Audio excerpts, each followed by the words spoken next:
At 140 miles per hour, Sabrina Whitmore had 12 seconds before the mountain highway curved into a barrier. Her SUV's brake pedal was dead. The electronic parking brake had locked out, and every warning light on the dash was screaming.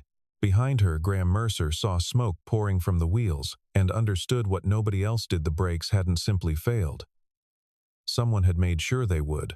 His battered 1994 Ford F-350 was older than half her executive team, but its steel hitch manual gearbox and rebuilt diesel gave him one impossible option: put his truck between Sabrina and disaster. If anyone believed an old truck could never outrun corporate power, they hadn't seen what came next, because Graham's real battle was only beginning. The test facility belonging to Whitmore Velocity Systems sat carved into the Colorado hills, a compound of glass buildings and closed mountain roads, built for one purpose: proving that the company's new vehicle control software could handle anything a driver threw at it. Sabrina had scheduled the demonstration for a room full of investors, whose signatures would decide whether her company walked away with a partnership worth $4.8 billion. Rows of prototype SUVs sat gleaming in the morning light, their paint so clean it looked wet, their price tags higher than most houses. Into that lineup rolled a faded, dust-covered 1994 Ford F-350. Its bed scratched its engine, growling with the stubborn, uneven rhythm of an old diesel that had been rebuilt by hand more than once. A few of the younger engineers laughed. Everett Sloan, the company's chief operating officer, looked at the truck the way a man looks at something tracked in on his shoe, and asked who had let the junkyard through security. Graham Mercer didn't answer him. He wasn't there to be noticed. He had a short-term contract to repair a backup generator near the test garages, and he intended to do the work and leave before lunch. But Boone Fletcher, who managed the test track and had known Graham for the better part of 2 decades, spotted him first and crossed the lot with his hand already out. Their conversation, low and familiar, revealed something the younger staff around them didn't know: that the quiet man in the faded jacket had once been among the best test engineers in the industry, a specialist in vehicle recovery, drivetrain, stress, and high-speed failure response. The kind of engineer whose name used to be attached to safety protocols companies like Whitmore still used. 8 years earlier, he had walked away from that career entirely, and no one at the facility, not even Boone, seemed to know the real reason why. Boone lowered his voice as he explained it, the way people do when they're handing over something they know isn't theirs to give away. He said that back when Graham worked in the industry, other engineers used to call him in only after a car had already failed, in ways nobody could explain, because he had a way of reading a wrecked vehicle the same way most people read a sentence, understanding not just what had broken, but the exact order in which it had happened. He said Graham had walked away from 6-figure offers more than once, that he'd turned down positions at 3 different manufacturers before finally disappearing from the industry altogether, and that nobody at Whitmore had ever gotten a straight answer about why. Graham let him talk without correcting any of it, his eyes on the generator he was supposed to be fixing rather than on the crowd of engineers drifting past the old truck like tourists at a museum exhibit they didn't understand. Sabrina passed close enough to hear the tail end of the exchange. She didn't mock the truck the way her COO had, but her expression made her doubts plain. In a facility built around milliseconds of software response and sensors accurate to the width of a hair, a vehicle nearly 3 decades old seemed like a relic that had wandered in from another century. Graham met her eyes without flinching and said that old didn't mean useless. Sabrina answered without much thought that in her business, useless got people hurt. Neither of them knew yet how much weight that sentence would carry by the end of the day. As the investors filed toward the observation deck and engineers made their final checks on Sabrina's SUV, Graham noticed a man in an unfamiliar uniform stepping away from the driver's side of her vehicle, moving with the particular carefulness of someone who didn't want to be seen, leaving. The moment Graham looked directly at him, the man turned and disappeared between 2 parked vans. Graham stood there a second too long, an old instinct stirring somewhere behind his ribs, the same instinct that used to tell him when a test car was about to do something no data sheet had predicted.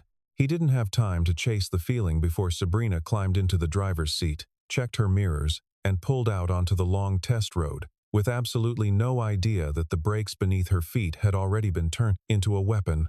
Inside the observation deck, Investors leaned toward the glass with coffee cups forgotten in their hands, watching numbers scroll across a wall-sized display that translated every twitch of the SUV into a language of confidence and control. Sabrina had rehearsed this run a dozen times in the simulator and twice on this exact stretch of road, and every rehearsal had ended the same way. A clean, decisive stop that made the software look less like an assist system and more like a kind of promise. She had told her team the night before that if the numbers held today, the $4 billion partnership would stop being a possibility and start being a signature away from reality. None of that weighed on her as she pulled onto the test road. She simply drove the way she always drove, with the particular calm of someone who trusted the machine beneath her because she had spent 3 years helping build it. The straightaway gave Sabrina room to build speed, the way the investors upstairs expected to see smooth, aggressive, controlled. 80 miles per hour came and went without a hitch, the SUV's suspension soaking up the pavement's imperfections, exactly as the marketing materials promised. She pushed further, chasing the number that would make the boardroom presentation land the way she needed it to, until the speedometer read 140 miles per hour, and every gauge on the dashboard reported a vehicle behaving exactly as designed. Then she eased her foot toward the brake pedal to slow for the coming curve, and the pedal offered no resistance at all. She pressed again harder, and felt only a soft, useless give beneath her foot, as though the mechanism connecting her foot to the calipers had simply stopped existing. Warning text bloomed across the dash in red block letters: brake system failure, stacking one alert on top of another faster than she could read them. She reached for the emergency brake control built into the console the backup system engineers had assured her could never fail at the same time as the primary. It didn't respond either. The SUV kept its speed indifferent to her rushing down the long grade toward a curve where a low concrete barrier was the only thing standing between the road and the drop beyond it. In the control room, technicians shouted over one another, and in the confusion, someone suggested cutting the engine entirely, hoping to force a mechanical slowdown through pure resistance. Graham heard it crackle over Boone's radio, and felt something close to horror, because killing the engine at that speed with the steering assist and stability systems tied to it could send the SUV into an uncontrollable spin before it ever reached the curve. He shouted into the radio not to kill the engine, loud enough that heads turned toward him in disbelief. Everett snapped back that Graham wasn't part of this test and had no authority to say anything at all. Graham ignored him and studied the live telemetry glowing on a nearby screen, running the numbers in his head the way he used to run them for a living, calculating how much room Sabrina had left before physics made the decision for her. He didn't wait for permission. He ran for the Ford, and when Boone called after him asking what he thought he was doing, Graham answered simply that he was giving her something to hit. There was an old maintenance road that cut across the mountainside, a shortcut built for utility crews decades earlier, and mostly forgotten by anyone who hadn't worked the property as long as Graham once had. He didn't need the truck to reach 140 miles per hour. He needed it to reach a specific stretch of road before Sabrina did, and he had already worked out with the cold clarity that used to make him valuable exactly where their two paths would intersect. Everett barked an order for security to stop him. It came far too late. The Ford was already through the gate and gone, its engine roaring louder than it had roared in years, and over the radio Graham's voice cut through the static one more time, calm, in a way that made everyone listening go quiet. He told Sabrina that when she saw his truck ahead of her, she was not to swerve away from him. She was to hit him. For a moment, Sabrina thought the radio had glitched, because the words made no sense against everything she had ever been taught about avoiding a collision at speed. She asked him what exactly he wanted her to do, her voice sharper than she intended, fear starting to bleed through the professional calm she'd held onto since the pedal first failed beneath her foot. Graham explained it as fast as the situation allowed. He would put the Ford directly in front of her, and instead of trying to avoid contact, she needed to bring the SUV into controlled contact with the truck's rear end, allowing the weight of the Ford, its mechanical transmission, and the drag of engine braking to slowly absorb SUV's momentum. It wouldn't be a single violent impact. It would be something closer to a rolling embrace between two machines, one modern and helpless, one old and stubborn enough to hold its ground. Sabrina was still losing altitude on the descent, her speed easing only slightly, as the road bent downward, still dangerously fast for what lay ahead. Graham reached the junction of the maintenance road first, and pulled the Ford onto the main route, just as the SUV appeared behind him like something fired from a gun. He pushed the accelerator down, and Sabrina, seeing the gap closing too slowly for her comfort, shouted that he wasn't going fast enough. He told her that was exactly the point. The distance between the two vehicles thinned to 100 feet, then less, until metal met metal in a jarring, grinding impact that sent the SUV's front end shuddering against the truck's steel bumper. The Ford rocked hard on its old suspension, but Graham held the wheel steady, refusing to let the impact throw him offline, and began bleeding speed away in careful increments, using the gearbox and the mechanical resistance of a drivetrain built before electronic assistance existed to save drivers from their own mistakes. Sabrina fought to keep the SUV aligned directly behind him, aware that even a slight drift to either side could send both vehicles spinning across the asphalt. In the control room far above, nobody spoke, every eye fixed on telemetry that showed two machines locked together at speeds neither of them should have survived attempting this trick. Their combined speed dropped to 90 miles per hour, and just as Graham allowed himself a fraction of relief, a maintenance truck, loaded with equipment, appeared ahead, partially blocking the lane. He had a fraction of a second to choose brake contact with Sabrina to avoid the obstacle, or hold the line and thread both vehicles through a gap barely wide enough for one. He chose to hold. The Ford and the SUV slid past the parked equipment, with only a few feet to spare on either side, close enough that Sabrina felt her stomach drop even through the adrenaline. The road steepened again almost immediately afterward, and the SUV's forward push against the truck's rear end accelerated them both, once more undoing some of the progress Graham had fought to gain. He understood, watching the curve grow larger in his mirrors, that they were nowhere near safe yet, and the sharpest turn on the entire mountain, the one with a low concrete barrier and nothing beyond it but open air, was still waiting for them both. The old truck began to shudder violently as the strain climbed the temperature gauge for the transmission, creeping toward numbers Graham had never wanted to see outside a stress test laboratory. He could feel the rear bumper deforming under the constant pressure of the SUV pushing against it, and he knew that if the structure holding the two vehicles together finally gave way, Sabrina would be thrown back into an unsupported fall of speed with no backup plan left to try. He drew on every instinct built across years of testing vehicles under exactly this kind of catastrophic failure. Steering both machines toward a section of road, with a slight upward camber just before the curve, a natural break if he could time it correctly, their combined speed read 68 miles per hour on the display. Boone was tracking from the control room, still far too fast for the turn ahead, but closing on survivable. Graham adjusted his line with a precision that came from muscle memory older than most of the engineers, watching him positioning the Ford to absorb the brunt of the force as they entered the widest part of the curve. Smoke curled up from the rear tires as rubber fought asphalt, and Sabrina, glancing forward through her cracked windshield, watched the back of Graham's truck vibrate and buck as though it might tear itself apart directly in front of her. She understood in that instant that he had placed himself in more danger than she was, in that the man in the old truck had positioned his own body and machine as the shield between her and the barrier ahead. She called out that his truck was coming apart beneath him. He answered without a trace of panic in his voice that they had better stop it before it figured that out for itself. Their combined speed finally slipped under 40 miles per hour, and Graham steered them both toward a runaway lane cut into the mountainside, a stretch of deep gravel built exactly for moments like this one. The Ford's tires dug into the loose stone. The SUV continued pushing from behind for a few more agonizing seconds, and then finally both vehicles ground to a shuddering, dust-choked stop. Smoke and gravel dust hung in the air around them as people came running from every direction. Sabrina climbed out of the SUV on legs that barely held her weight, staring at the crumpled rear end of Graham's truck, the bed sheared and dented in ways that told her exactly how much force it had absorbed. Everett arrived moments later, and instead of a single word of gratitude for either of them, his first order was that nobody was to touch either vehicle, framing it immediately as evidence in an internal investigation that only he would control.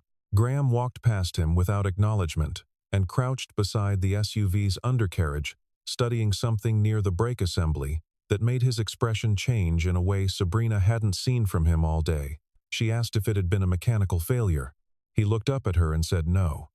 Then he said the sentence that silenced everyone standing close enough to hear it. Somebody had wanted her to reach that curve. The investors who had gathered to watch a triumphant demonstration were quietly ushered into a separate conference room, their questions deflected with vague talk of unexpected weather conditions on the mountain course, while the people who actually understood what had happened gathered around the place, two battered vehicles sitting in the gravel runaway lane. Paramedics checked Sabrina over and found nothing worse than stress from the seatbelt and a wrist she'd wrenched bracing against the wheel injuries she waved off with more impatience than relief. Graham stood apart from the commotion, running his hand along the SUV's rear brake line, with the focused stillness of a man reading something written in a language only he still remembered fluently. And when Boone finally asked him directly what he thought he'd found, Graham didn't answer until Dana Holloway arrived. Dana Holloway, the company's head of corporate security, took control of the scene within minutes. And Everett immediately tried to push Graham out of the investigation, entirely on the grounds that he wasn't an employee and had no standing to be involved. Sabrina overruled him with 4 words that shifted the balance of power in the room for the first time that day. He stays. Graham and a small technical team examined the SUV's brake control system in detail, and without diving into specifics that might help anyone repeat what had been done, it became clear that the system had been deliberately compromised, its layered safety protocols disabled, in a way that bypassed every pre-drive diagnostic check the vehicle was supposed to run. That detail alone was more disturbing than the failure itself, because it meant whoever had done this had access far beyond what an outsider could ever obtain. Dana pulled the access logs and found only 6 names with the level of clearance required to touch that system undetected. Sabrina's name was one of them. Everett Sloane's name was another. Rather than sit quietly under that kind of scrutiny, Everett went on the offensive, resurrecting Graham's history with the company from 8 years earlier, when he had been dismissed following a technical dispute that Everett now framed in the worst possible light. He painted Graham as a man with motive, with expertise, with convenient timing, and with an unusual eagerness to declare sabotage before anyone else in the room had reached that conclusion. Sabrina's certainty wavered as she listened, and Graham didn't bother defending himself with a long speech. He simply asked to see the original diagnostic data. Everett refused to hand it over. As Graham turned to leave, he told Sabrina to ask Sloane why her test route had been changed that morning, and the question landed harder than anything said in the room so far. According to the original schedule, Sabrina was supposed to run the demonstration on the southern test loop, a flatter, more forgiving stretch of pavement built specifically for investor presentations. Everett had rerouted her to the mountain course only 47 minutes before she pulled out of the lot, a route defined by exactly the kind of curve that had nearly killed her. Sabrina pulled up the change order on her phone that evening and found her own digital signature attached to the approval, a signature she had never given, made under her credentials by someone with the access to use them without leaving an obvious trace behind. Dana spent the rest of the afternoon pulling every badge swipe, every keycard entry, and every remote login tied to the SUV's control systems over the previous 72 hours, building a timeline that would eventually matter far more than anyone in that first chaotic hour understood. She flagged one entry that repeated 3 times in 2 days, a remote diagnostic session initiated from a terminal registered to the executive wing, logged under a generic maintenance account that dozens of people technically had access to, but almost nobody actually used. It wasn't proof of anything yet, only a thread, but threads were the only thing Dana had learned to trust in 12 years of corporate security work, and she pulled this one carefully without telling Everett she'd found it. She found Graham later that night in the small garage where he was already beginning repairs on the wrecked Ford, and she asked him without preamble why he had really left the company 8 years earlier. He told her the truth in plain terms. Back then, he had been a senior test engineer, and he had discovered that leadership had quietly altered a set of safety reports in order to push a product to market ahead of schedule. He refused to sign off on the falsified data. Shortly afterward, an incident occurred that the company needed someone to answer for, and Graham became the convenient name attached to the failure, even though the failure itself had originated with decisions made above his pay grade by a rising young manager eager to prove his instincts were sound. That manager's name was Everett Sloane. Graham lost his standing in the industry almost overnight, and never returned to corporate engineering, choosing instead to build a quiet life as an independent mechanic where the only thing riding on his judgment was his own reputation. Sabrina asked why he hadn't fought harder to clear his name. He told her he had tried, The company had lawyers, and all he had was a toolbox. She looked at the Ford, sitting half disassembled around them, and understood for the first time why he had kept a vehicle that old running for so many years. It was the same truck he had used during recovery testing before his career ended, and it represented the one thing Everett had never managed to take from him: his own competence. Sabrina admitted there was more at stake than either of them had said aloud.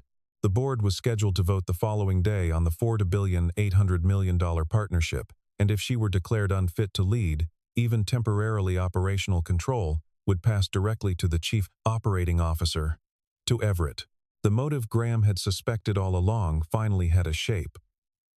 But a motive wasn't proof, and whoever had planned this had also been preparing a story elaborate enough to make the entire disaster look like Sabrina's own failure rather than an attack against her.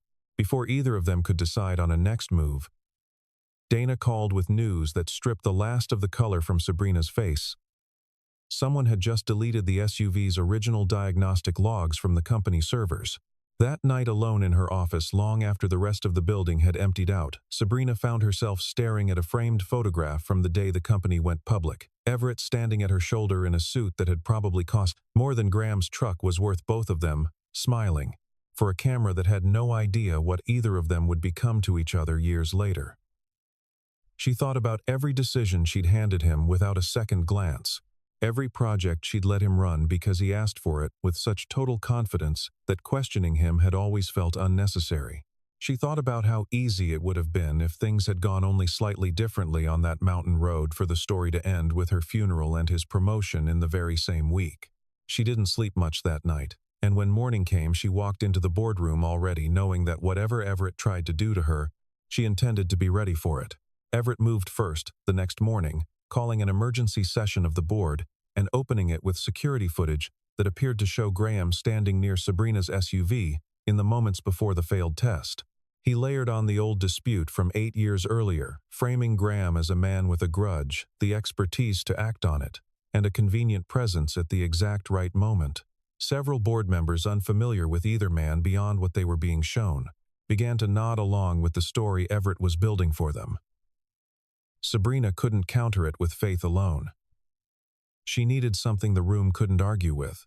Graham reviewed the footage frame by frame and noticed a detail almost no one else would have caught: the timestamp displayed on the security camera didn't match the analog clock visible on the garage wall behind it, a discrepancy of several minutes that suggested the footage had been edited before it ever reached the boardroom screen. Dana tracked down a backup copy, stored on a secondary server that hadn't been touched, and the unedited version told a different story entirely. It showed Graham walking past the SUV without stopping, without pausing, without so much as glancing toward the vehicle's driver's side. The person who had actually approached the SUV that morning was a contracted technician, someone whose credentials had been arranged through a staffing agency rather than hired directly by the company. Dana traced the technician's identity and found he had left the state almost immediately after the incident, but the payment record for his work led back to a consulting firm, and that consulting firm held a direct contract with the Office of the Chief Operating Officer. Everett denied everything, insisting hundreds of vendor payments passed through his office every quarter, and that proved nothing on its own. Graham delivered the second blow himself, revealing that the diagnostic algorithm used to monitor the SUV's braking system had been built on a monitoring framework he himself had developed 8 years earlier, before his name was quietly stripped from every piece of documentation associated with it. Everett had been using technology born from Graham's own work, while erasing every trace of its true origin. But the underlying code still carried an embedded engineering signature that only its original author would recognize. That signature let Graham separate what was genuine in the data from what had been altered after the fact, and for the first time since the meeting began, Everett's composure started to slip. While the two men circled each other verbally, Graham discovered something buried in the facility's scheduling system, a request logged for the middle of the night to have his own Ford transported for what was labeled internal safety analysis. Both of them understood immediately what that meant. The wreck sitting in Graham's garage was the one piece of physical evidence that could prove exactly when the SUV had begun losing control relative to his own vehicle's approach, and someone wanted it out of the picture before anyone could examine it too closely. Graham spent that night sitting on an overturned crate in his garage with the Ford's hood open, under a single work light tracing wires he had rebuilt with his own hands years earlier, aware that whoever wanted this truck gone understood exactly how much it could cost them. He thought about the last time a company had tried to erase something inconvenient he knew, and how much easier it had been back then, when he was younger and alone, and had no one standing beside him, willing to fight the same fight twice.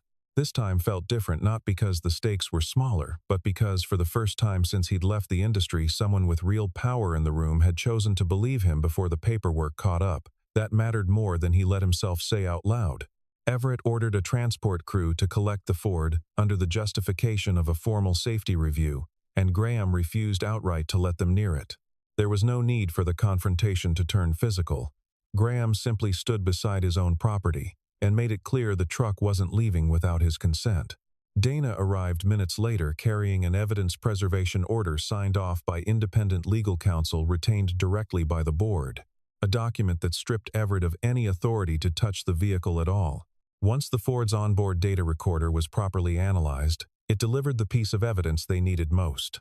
Sabrina's SUV had already begun losing speed control before Graham ever merged onto the main road, proof that whatever had gone wrong originated well before his truck entered the Parsons. Picture it all obliterating any argument that he had somehow caused the failure himself.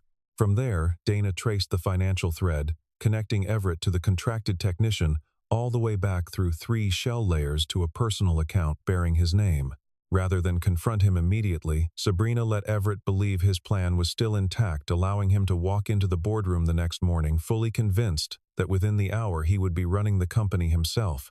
He arrived with a formal proposal, demanding Sabrina be suspended for what he called reckless operation of a company test vehicle, certain that with the right narrative in place, the board had no real choice but to agree. Sabrina didn't take her usual seat at the head of the table. She left the chair empty. Everett noticed the empty seat and allowed himself a small, satisfied smile, certain it meant exactly what he wanted it to mean. The boardroom door opened before he could begin his prepared remarks, and Graham Mercer walked in carrying the data recorder pulled directly from the wreckage of his own truck. Everett's smile disappeared. He told Graham flatly that he didn't belong in this room. Graham answered that neither did Everett's version of what had happened, and set the recorder down on the table between them. The room felt different from the one Graham remembered walking out of 8 years earlier, though it was in every physical sense exactly the same space, the same long table, the same view of the mountains through floor to ceiling. Glass. What had changed was the balance of who was believed by default and who had to prove themselves before anyone would listen, and for the first time in a very long while, Graham found himself standing on the side of that line, where the truth actually had a chance of being heard, rather than buried under someone else's confidence. Sabrina caught his eye once before the meeting began, a brief, steady look that asked nothing and promised nothing, except that she intended to see this through beside him whatever it cost either of them. Everett spoke first, laying out his case with practiced confidence. Sabrina had recklessly ignored critical warnings, allowed an unauthorized outsider to interfere with company property, and in doing so had proven she lacked the judgment necessary to lead an organization on the edge of a multi-billion-dollar partnership. For a moment, watching the board members' faces, it seemed to be working exactly as he'd planned. Then Sabrina gave Graham the floor, and one by one, his data dismantled every claim Everett had just made. He walked the board through the precise moment the brake system had failed long before any contact with his truck occurred. Dana followed with the unedited security footage, showing Graham walking past the SUV without incident. Independent counsel laid out the financial trail connecting the sabotage to a shell company with ties directly to Everett's office. Finally, Sabrina displayed the email record proving the fatal route change had been approved under her digital signature at a time when she had been nowhere near a computer. Everett tried one last defense, insisting anyone could have accessed his login credentials, that their misuse proved nothing about who had actually been sitting at the keyboard. Sabrina agreed with him completely, and then displayed the final document months earlier at Everett's own insistence. The company had implemented a policy requiring physical authentication from his personal device for any change made at the chief operating officer's clearance level, a security measure he had personally championed in front of this very board. as proof of his commitment to protecting the company. The very safeguard he had demanded to showcase his diligence had become the evidence that placed him and no one else behind every fraudulent order. The room went completely silent. Everett turned toward Graham one final time and tried to land a blow rooted purely in old contempt, calling him nothing more than the mechanic the company had fired years ago. Graham looked back at him without raising his voice and said that Everett was still the same man who blamed somebody else whenever his own work fell apart. One of the older board members, a woman who had sat on the company's founding committee and rarely spoke during these sessions, finally broke the silence to ask Everett a simple question. If he had truly believed Graham Mercer capable of sabotage, why had he waited until after the rescue to raise it rather than the moment security footage first placed him near the vehicle? Everett had no answer. That didn't sound like an excuse, and the room seemed to register that failure more clearly than any single piece of evidence Graham or Dana had presented. Sabrina let the silence sit for a long moment before she spoke again, unwilling to rush the one part of this meeting she had waited 2 days to reach. The board voted almost unanimously to suspend Everett Sloan immediately and refer the entire matter to independent legal investigators outside the company's control. But Graham wasn't finished, and neither was Sabrina. She opened a second file on the screen, one she had prepared quietly over the previous 24 hours, a formal reopening of the case from 8 years earlier built on records that had resurfaced during the investigation in Everett's conduct. The new evidence confirmed what Graham had known all along and had never been able to prove on his own, that he had been wrongfully blamed for a failure that belonged to someone else entirely. His name was formally and publicly cleared in front of the very board that had once let him go without asking a single hard question. Before the meeting adjourned, Sabrina slid an envelope across the table toward him, and it wasn't a check or a bonus. It was an offer that made every remaining person in the room turn to look at him. Sabrina asked Graham to become the company's Director of Vehicle Safety and Recovery Engineering, with a salary and equity stake substantial enough to change the entire shape of his future. He didn't answer right away. When he finally spoke, he told her that 8 years earlier this company had wanted his signature more than it had ever wanted the truth. Sabrina answered that she wanted his help building one that finally valued the truth first. Graham agreed, but only on one condition. The new safety division he would lead needed the authority to halt any test program the moment an engineer identified genuine risk, regardless of whether that decision was convenient for leadership, and regardless of whether the chief executive herself agreed with it in the moment. Sabrina accepted without hesitation. In the days that followed, Graham walked the halls of a company that had once discarded him without a hearing, and found it strange how little satisfaction there was in being right after so many years of simply being quiet about it. He didn't gloat, didn't bring up the old case in casual conversation, didn't accept the small awkward apologies offered by engineers who had laughed at his truck less than a week earlier. He set up his new division in a converted garage bay at the edge of the test facility, rather than the corner office offered to him, insisting he needed to be close enough to the vehicles to hear when something sounded wrong before a sense ever caught it.